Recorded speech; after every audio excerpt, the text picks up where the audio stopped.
Salmo de número 2, o Salmo 2. É bom estar ao lado do nosso pastor, porque a gente cultua e aprende ao mesmo tempo. Meus irmãos, Salmo 2, versos 6 ao 8, palavra de Deus que nos diz o seguinte: Eu, porém, ungi o meu rei sobre o meu santo monte Sião. Recitarei o decreto. O Senhor me disse: Tu és meu filho, eu hoje te gerei. Pede-me, e eu te darei as nações por herança e os confins da terra por tua possessão. Quantos podem dizer amém? Amém. Queridos irmãos, o Salmo de número 2 trata, de uma forma geral, sobre a rebelião das nações contra o reino de Deus e também contra o reino do seu Messias. E é interessante, irmãos, que o salmista, ele inicia esse salmo com uma pergunta. E a pergunta é a seguinte: por que se amotinam as nações e os povos imaginam coisas vãs? É interessante, irmãos, que o salmista está fazendo essa pergunta. Por que se amotinam? E lá no original essa expressão amotinam pode também significar por que se enfurecem as nações, por que se tumultuam as nações. E além disso ele prossegue na pergunta: por que os povos imaginam coisas vãs? E imaginar aqui também pode ser traduzido como rugir, e até mesmo, irmãos, como rosnar. É como se o salmista estivesse perguntando: por que é que as nações como um todo estão amotinadas, estão enfurecidas, estão tumultuadas, estão rugindo e estão rosnando contra Deus e contra o seu Messias? E eu creio que ele faz essa pergunta, irmãos, por achar que não é razoável, não é sensato, não é prudente que as nações se juntem para se levantar e para se enfurecer contra Deus e contra o seu Cristo. Mas ainda, irmãos, no verso número 2, ele diz o seguinte: os reis da terra se levantam e os príncipes juntos se mancomunam contra o Senhor e contra o seu ungido. Observe que eu disse que a temática geral deste salmo é a rebelião das nações contra Deus e contra o seu Cristo.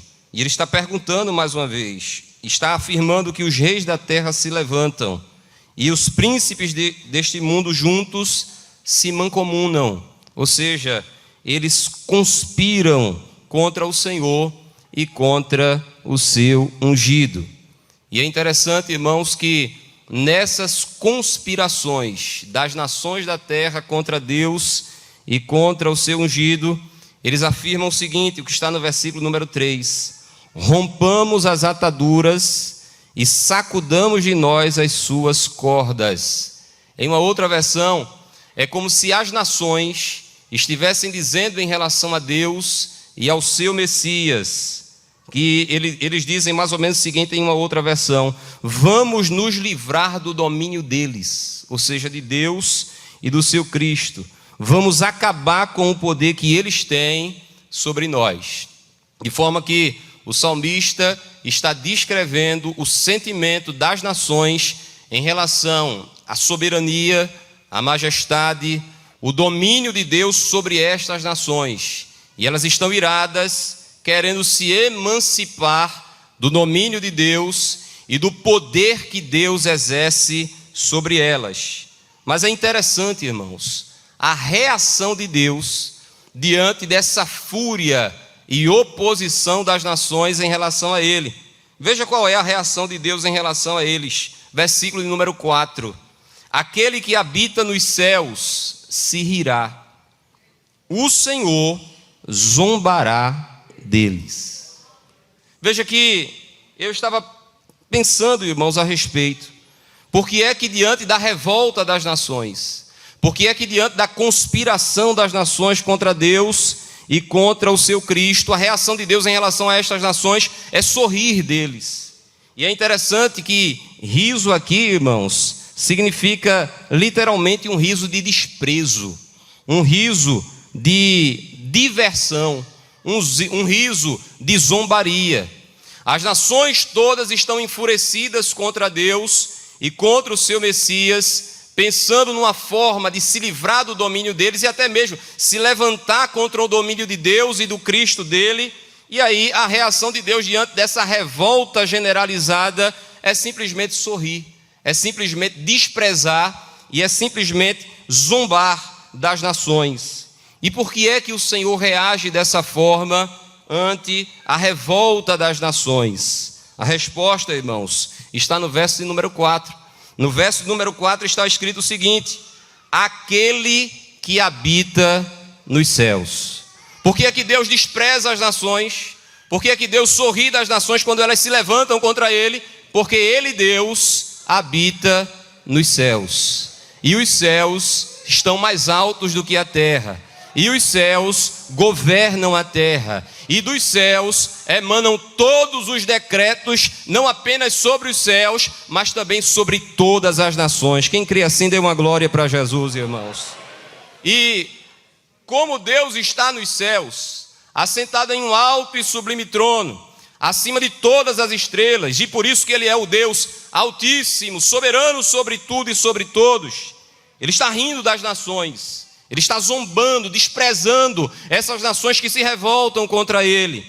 E dentre tantas cenas na Bíblia que descrevem o trono da majestade santa de Deus, uma me chamou a atenção e eu gostaria de ler com os irmãos. Está descrita no livro do profeta Daniel, no capítulo de número 7. Observe que no livro do profeta Daniel, Deus é descrito como aquele que é soberano sobre as nações e é soberano sobre toda a história. No capítulo 7, a Bíblia nos diz que Daniel teve uma visão de 4 animais. E cada um desses animais representava um reino, um império secular, um império da terra, um império das nações. Mas aí Daniel vai mostrar que Deus, Ele é soberano sobre todas estas nações e sobre todos estes impérios, inclusive sobre o último deles que ainda vai se levantar, que é o império do anticristo. Mas veja que Daniel vai demonstrar essa soberania de Deus em relação às nações, descrevendo Deus assentado sobre o trono. E veja como é que ele descreve, como é que ele vê Deus assentado no trono. No capítulo 7, versículo 9, está escrito o seguinte: e eu continuei olhando, até que foram postos uns tronos. E olha quem vai aparecer na cena, irmãos. E um ancião de dias se assentou. O ancião de dias, o ancião sobre os dias, aquele que é mais antigo do que os dias. Ou seja, o ancião de dias aqui é Deus Pai, aparecendo como eterno. E eu quero dizer aqui nesta noite que Deus não apenas reina sobre as nações, Ele não apenas reina sobre o universo, mas Ele reina eternamente. De eternidade a eternidade, Deus é Deus e Deus é Rei soberano sobre tudo e sobre todos. Porque Ele é o ancião de dias. Mas observe, irmãos, o que é que Daniel continua dizendo. A sua veste, a veste do ancião de dias, era branca como a neve, e o cabelo da sua cabeça como a limpa lã. O seu trono chamas de fogo, e as rodas dele fogo ardente. Olha para aí, irmãos. Um trono de chamas de fogo. As rodas do trono, fogo ardente. Versículo 10. Um rio de fogo manava e saía de diante dele. Milhares de milhares o serviam e milhões de milhões estavam diante dele. Assentou-se o juízo e abriram-se os livros. Eu quero dizer, irmãos, que não foi apenas nesta ocasião em que Daniel teve essa visão, que Deus, como ancião de dias, estava sentado sobre o trono e milhões estavam servindo diante do trono. Eu quero dizer nesta noite que esse ancião de dias permanece assentado no trono, milhões e milhões estão servindo a ele lá nos céus, todas as hostes angelicais, mas nesta noite o templo central também está prostrado, está rendido diante da majestade santa de Deus. Você pode adorar e glorificar a Ele por isso, irmãos. É por isso que Ele ri das nações, porque Ele está muito mais elevado, infinitamente além das nações. Isaías, que é um dos profetas mais usados por Deus para descrever a sua própria soberania, ele também diz no capítulo 40, versículos 15 e 17 do seu livro o seguinte: eis que as nações são consideradas por ele como a gota de um balde, e como o pó miúdo das balanças. Eis que ele lança por aí as ilhas como uma coisa pequeníssima. Todas as nações, olha para aí, irmãos, são como nada perante ele. Ele considera-as menos do que nada e como uma coisa vã. É por isso que as nações estão se embravecendo, inclusive nos dias de hoje, talvez mais do que em qualquer outra época da história da humanidade. Mas ao passo que a gente, como gente que somos, não é? A gente se afeta, a gente se estremece, a gente às vezes fica, não é, um pouco inseguro e um pouco angustiado, mas Deus está lá do alto do trono dele rindo e zombando destas nações, dizendo: vocês são pó, vocês são menos do que nada, vocês são como uma gota dentro de um balde para mim, porque eu e somente eu sou o rei soberano sobre tudo e sobre todos. E observe, irmãos, que é por isso, é a razão pela qual o Senhor ri das nações, das conspirações, das maquinações, das tramas e dos conselhos secretos das nações. Mas voltando ao Salmo de número 2, veja o que está escrito, por favor, no verso 7 e 8, nos versos 7 e 8. Diz assim a palavra de Deus: recitarei o decreto. O Senhor me disse: tu és meu filho, eu hoje te gerei. Pede-me e eu te darei as nações por herança, e os confins da terra por tua possessão. Observe, irmãos, que essa expressão do versículo número 7 é uma expressão que às vezes intriga muita gente, e às vezes até muitos crentes, porque há alguns que pensam que aqui é Deus Pai falando com o seu filho, e realmente é, mas quando Deus diz: tu és o meu filho, eu hoje te gerei, há alguns que pensam que o filho foi criado. E é claro que essa geração aqui não está falando sobre criação, que o pai criou o filho porque o filho é Deus e, portanto, o filho também é eterno. Quantos podem dizer amém por isso, irmãos? Essa expressão, tu és o meu filho, eu hoje te gerei, dentre outros, tem um sentido especial, que eu acho que é o que se adequa mais a esta passagem. Diz respeito a um rei que, quando ia proclamar e anunciar o seu filho como rei perante o povo, ele anunciava o seu filho como rei juntamente com ele. Então era o rei anunciando o seu filho como rei junto com ele.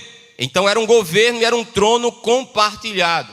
É o pai dizendo: o filho reinará junto comigo. E a Bíblia nos mostra, irmãos, que isso é verdade. Deus proclamou e anunciou o seu filho como rei das nações, e por que não dizer, como rei de todas as coisas e de todo o universo. É interessante que a Bíblia aponta esse momento: tu és o meu filho, eu hoje te gerei, com a ressurreição de Jesus Cristo, com o momento após a sua ressurreição. Há uma passagem interessante que é a de Hebreus capítulo de número 1. Me permita ler também, irmãos, a gente vai lendo e explicando os textos. Hebreus capítulo 1, versículo 1 é um texto conhecido da igreja. A palavra de Deus nos diz o seguinte: havendo Deus, e geralmente quando a Bíblia fala sobre Deus, está falando sobre Deus Pai. Ele diz: havendo Deus antigamente falado muitas vezes e de muitas maneiras aos pais pelos profetas, a nós, nestes últimos dias, falou-nos pelo Filho, apontando para o Senhor e Salvador Jesus Cristo, o seu Messias, o seu Cristo. Aí ele diz no versículo número 2: a quem, se referindo a Jesus, constituiu herdeiro de tudo. Cristo é o herdeiro de tudo. Ele é aquele que herdou do Pai todas as coisas. E ele continua dizendo: por quem fez também o mundo, o qual Jesus, sendo o resplendor da sua glória. Irmãos, a glória de Deus é a expressão máxima de tudo aquilo que Deus é e de tudo aquilo que Deus faz. Portanto, eu posso dizer que a glória de Deus é o próprio Jesus, porque Jesus representa tudo aquilo que Deus é e tudo aquilo que Deus faz. Prova disso é que Filipe disse a Jesus: Senhor, mostra-nos o Pai, isso será o bastante para nós. Aí Jesus olhou para Filipe e disse assim: Filipe, há tanto tempo eu estou convosco e não me tendes conhecido? Quem me vê a mim, vê o Pai, porque eu e o Pai, Filipe, somos um.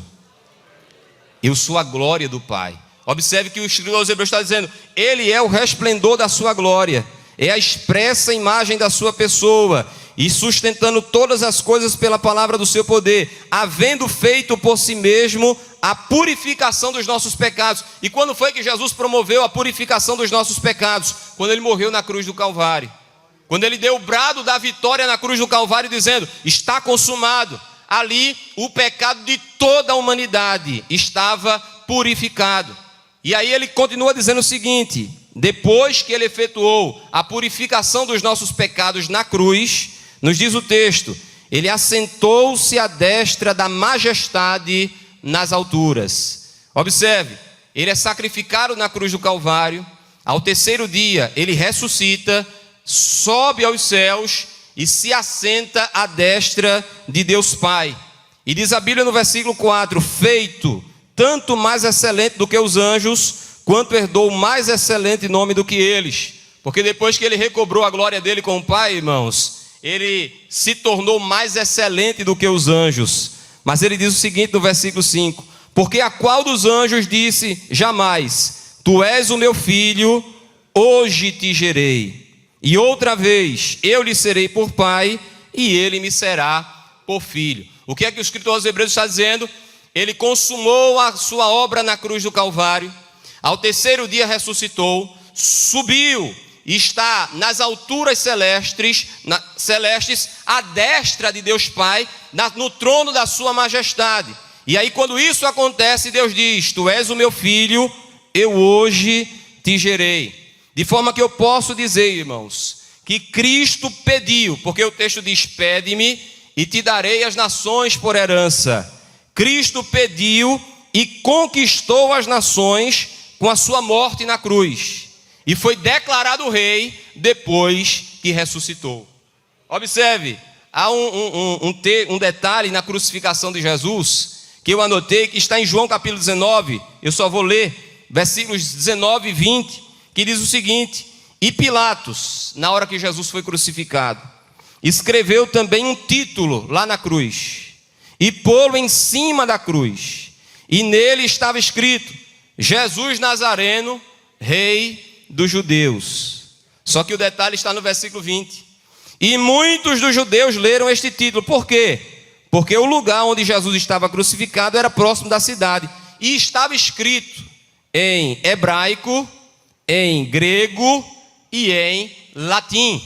De forma que, com essa lápide, o que estava sendo anunciado era o seguinte: Jesus está morrendo não apenas pelos judeus, por isso que estava em hebraico, mas também está morrendo por todos os gentios, por isso que está escrito em grego, e também por todos os nobres da terra, porque está escrito em latim, a língua da elite do Império Romano. De forma que quando Jesus morreu na cruz do Calvário, ele morreu não apenas por um grupo de pessoas que foram predestinadas para a salvação, mas ele morreu por toda a humanidade. O sacrifício de Cristo é poderoso para alcançar toda a humanidade. Quem crê assim, levante a sua mão e glorifique ao Senhor, irmãos. E ainda tentaram dissuadir Pilatos de tirar aquilo ali. Pilatos, não diga que ele é o rei dos judeus, diga que ele disse que é o rei dos judeus. Aí Pilatos olhou e disse: o que eu escrevi e ponto final. Ele é rei e ponto final. Ele governa e ponto final. Ele manda, ele domina e ele está assentado na destra do Todo-Poderoso.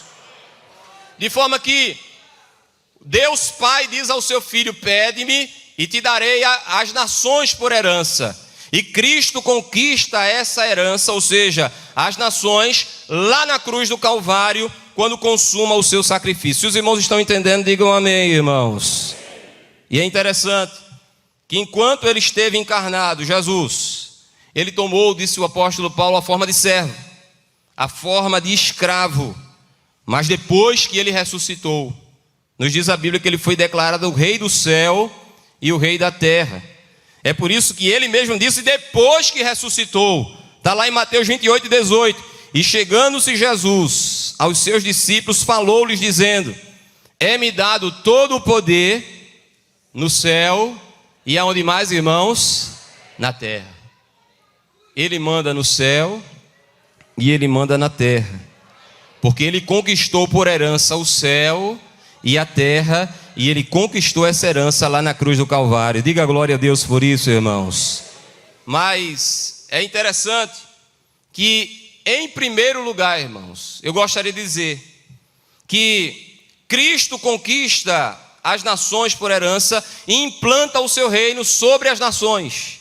Mas o reino que ele implanta sobre as nações, primeiramente, foi um reino espiritual. Foi a sua igreja. Nós estamos falando justamente do povo de Deus. E ela, a igreja, está entre as nações. E ela se espalha até os confins da terra, conforme está escrito no próprio Salmo. Que não apenas às nações, mas até aos confins da terra. Então, por direito de herança conquistado na cruz, Jesus implantou primeiro um reino espiritual entre as nações, que é a sua igreja. Por isso que ele vai mandar os seus embaixadores expandirem um reino, lá a partir de Jerusalém, Atos 1:8. Mas recebereis poder do Espírito Santo, que há de vir sobre vós, e vocês serão as minhas testemunhas, tanto em Jerusalém, como em toda a Judéia e Samaria, e até os confins de onde, irmãos? Da terra. De forma que 2000 anos se passaram, e esse reino de Cristo, espiritual de Cristo na terra, continua se expandindo, continua crescendo, continua abrangendo as nações e até aos confins da terra. De forma que, em primeiro lugar, a herança que Jesus conquistou na cruz do Calvário foi o reino espiritual que está entre as nações e se expande até os confins da terra. Mas em segundo lugar, irmãos, eu quero dizer que esse Cristo que implantou um reino espiritual entre as nações e até os confins da terra. Por que eu estou dizendo isso, irmãos?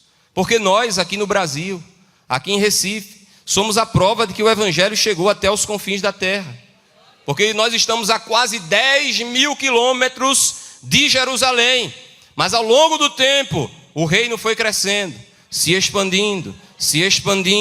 O inimigo se levantou, está se levantando e vai se levantar. Mas nós temos a garantia dada pelo rei da igreja, por aquele que é o dono da igreja. Ele disse: eu edificarei a minha igreja sobre esta rocha, que é o Cristo, o Filho do Deus vivo, e as portas do inferno não prevalecerão contra a minha igreja. De forma que o reino cresceu e está crescendo e ainda vai crescer, porque a base desse reino é o seu rei, é o Senhor e Salvador Jesus Cristo. E o resultado está aqui, irmãos. E está descrito em Apocalipse capítulo 5, versículo 9. Os adolescentes cantaram isso. E cantavam um novo cântico dizendo: digno és de tomar o livro e de abrir os seus selos. É interessante, só quem poderia abrir o livro da herança era o herdeiro legítimo. E só quem pôde abrir o livro que estava à destra de Deus Pai foi o herdeiro legítimo, Jesus de Nazaré. Olha, irmãos, o anjo deu um brado no céu. E o brado foi tão grande que ecoou no céu, na terra e até debaixo da terra. E o anjo perguntou: quem é digno de abrir o livro e de desatar os seus 7 selos? E aí um dos anciãos disse: ninguém foi achado digno, nem no céu, nem na terra, nem debaixo da terra. Aí João começou a chorar, e ele chorava muito. Mas diz a Bíblia que quando ele estava chorando muito, o ancião se aproximou dele e disse: olha, João, quem está chegando ali? Chore não, João. Eis aí o leão da tribo de Judá. Oh, aleluia. O Cordeiro de Deus, que venceu para abrir o livro e para desatar os seus 7 selos. E este Cordeiro está entronizado aqui no templo central na noite deste dia. Quantos estão sentindo a presença de Jesus aqui nesta noite, irmãos? Ele reina. E ele diz mais, irmãos: porque foste morto, se referindo a Jesus, e com o teu sangue compraste para Deus homens de toda a tribo, e língua, e povo, e nação. Isso porque ele pediu, e Deus Pai deu as nações por herança, e ele está aqui possuindo as nações através do seu reino espiritual, que é a igreja dele mesmo. Os irmãos acompanharam? Digam amém, irmãos. Mas eu quero dizer que esse Cristo, que conquistou as nações na cruz do Calvário, e o reino está se expandindo de forma espiritual através da sua igreja, um dia ele vai reinar literalmente, presencialmente sobre a face da terra. Os grandes desta terra, os reis desta terra, os tribunos desta terra, principalmente aqueles que estão mancomunados contra Deus e contra o seu Cristo e contra o seu reino, saiba que o único rei que vai durar para sempre, o único reino que vai durar eternamente é o reino do Messias, é o reino do Cristo, é o reino do Jesus que esta igreja prega e adora. E a Bíblia nos mostra, irmãos, o momento em que Cristo descerá dos céus para a terra e estabelecerá o seu reino sobre as nações, até os confins da terra. Ele está reinando espiritualmente por meio da igreja, mas está chegando o dia em que ele vai reinar literalmente, presencialmente, através do seu reinado lá em Jerusalém, com sede em Jerusalém. Por favor, irmão, se você puder, abra sua Bíblia em Apocalipse capítulo 19. Apocalipse capítulo número 19. Veja o que está escrito no versículo 6, por gentileza. Apocalipse 19, 6. Olha que texto lindo, irmãos. E ouvi como que a voz de uma grande multidão, e como que a voz de muitas águas, e como que a voz de grandes trovões que dizia, aleluia, pois já o Senhor, Deus Todo-Poderoso, faz o que, irmãos? Ele reina. Agora a gente sabe que o capítulo 19 diz respeito ao final da grande tribulação lá no céu, porque vai acontecer agora algo que a gente está esperando muito que aconteça, irmãos. Versículo 7. Regozijemo-nos e alegremo-nos e demos-lhe glória, porque vindas são as bodas do Cordeiro, e já a sua esposa se aprontou. Oh, aleluia. Pode adorar, irmãos, pode glorificar Ele. Aí ele continua dizendo, veja o versículo 8. E foi-lhe dado à esposa, a igreja, que se vestisse de linho fino, puro e resplandecente, porque o linho fino são as justiças de quem, irmãos? Dos santos. E disse-me, escreve, bem-aventurados aqueles que são chamados à ceia das bodas do Cordeiro, e disse-me, estas são as verdadeiras palavras de Deus. Observe, a qualquer momento, a trombeta vai soar, e a igreja será arrebatada. E quando nós formos arrebatados, nós vamos subir para as alturas celestiais. Vamos entrar nos tabernáculos celestes e vamos participar da ceia das bodas do Cordeiro. A esposa linda, ataviada, como nosso pastor sempre destaca ali no livro de Cantares, nós vamos entrar pelo corredor central, quem sabe do templo celestial. Os anjos vão abrir alas para a igreja passar, e a igreja vai passando junto com o seu noivo, junto com o seu Cristo, e os anjos vão dizer, como ela é bela, como ela é formosa, ela é morena, queimada pelo sol da justiça. Meus amados e queridos irmãos, a qualquer momento, a trombeta vai soar, e no abrir e fechar de olhos a gente vai desaparecer, e a gente não vai cear mais aqui, a gente vai cear lá nas alturas celestiais. Mas veja, Jesus vem e a igreja é arrebatada e tem uma festa. E esse capítulo aqui mostra, irmãos, o porquê de nós, pentecostais, acreditarmos que Jesus virá antes da grande tribulação e não depois, como alguns pregam. Porque tem uma festa depois da vinda. E tem uma vinda depois da festa. Porque Jesus veio e teve a festa no céu. E agora, Jesus vai descer do céu, no capítulo 19. E ele vai descer no final da grande tribulação, para destronar o anticristo e estabelecer o seu reino sobre toda a terra. Vocês querem ver Jesus voltando agora em glória? Veja o que está escrito, capítulo 19, versículo número 11. Eu já estou caminhando para o final. E vi o céu aberto, e eis um cavalo branco. O que estava sentado sobre ele chama-se fiel e verdadeiro, e julga e peleja com justiça. Isso é depois das bodas, viu, irmãos? Isso é depois da festa de casamento da gente com Jesus. Aí Jesus disse assim, pronto, agora chegou a hora de eu descer, eu vou descer. E os seus olhos eram como chama de fogo, e sobre a sua cabeça havia muitos diademas, e tinha um nome escrito que ninguém sabia senão ele mesmo. Agora veja, irmãos, o versículo 14. E seguiam-no os exércitos que há no céu em cavalos brancos, e vestidos de linho fino, branco e puro. Lá vem Jesus, o céu aberto, E ele está descendo sobre o Monte das Oliveiras, lá em Jerusalém. E ele não está descendo só não, irmãos, ele está descendo com um exército celestial. Está observando que essa roupa descrita aqui no versículo 14 é a mesma do versículo 8? Jesus, quando voltar, não vai voltar só. Ele vai voltar com a sua amada. Ele vai voltar com a sua esposa. Ele vai voltar com a sua igreja. E lá vem a gente descendo, irmãos, com Jesus dos céus para a terra. E o que é que ele vai fazer, irmãos, quando chegar aqui na terra? Versículo 15. E da sua boca sair uma aguda espada, para ferir com ela as nações. Olha aí, irmãos, o Cristo ferindo as nações para possuí-las por herança, e ele as regerá com vara de ferro, e ele mesmo é o que pisa o lagar do vinho do furor da ira do Deus Todo-Poderoso. Agora o versículo 16 é conhecido da igreja: e na veste e na sua coxa tem escrito este nome: Rei dos Reis. Quem pode adorar o Rei dos Reis e o Senhor dos Senhores aqui nesta noite?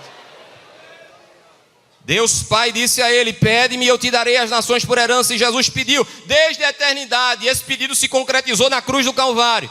E ele reina por meio da igreja nesta terra, mas está chegando o dia em que ele reinará literalmente aqui na terra, e nós seremos os ministros do reino de Cristo sobre a terra.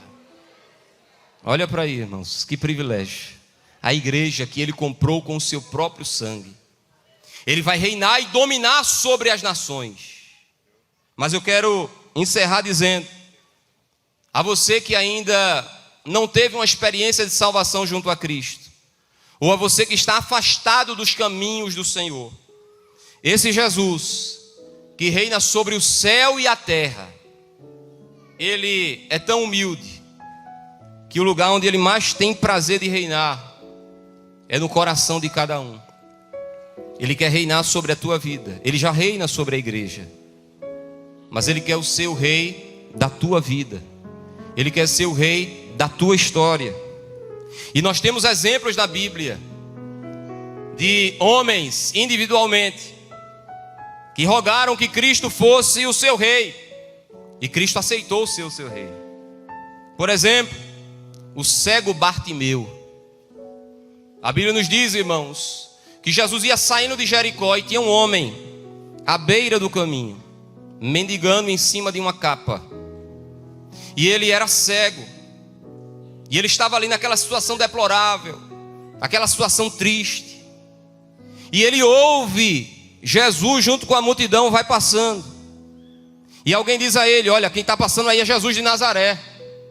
E ele diz: eu vou aproveitar esta oportunidade, eu não posso perder esta oportunidade, porque eu não sei se eu terei outra. Agora me chama a atenção a forma como Bartimeu se dirige a Jesus. Ele diz: Jesus, filho de Davi, tem misericórdia de mim. Ele estava dizendo: Jesus é descendente do rei Davi, portanto ele é rei também. Quando ele disse Jesus, filho de Davi, ele estava dizendo: Jesus, meu rei, meu rei. Olha para esse servo que está clamando.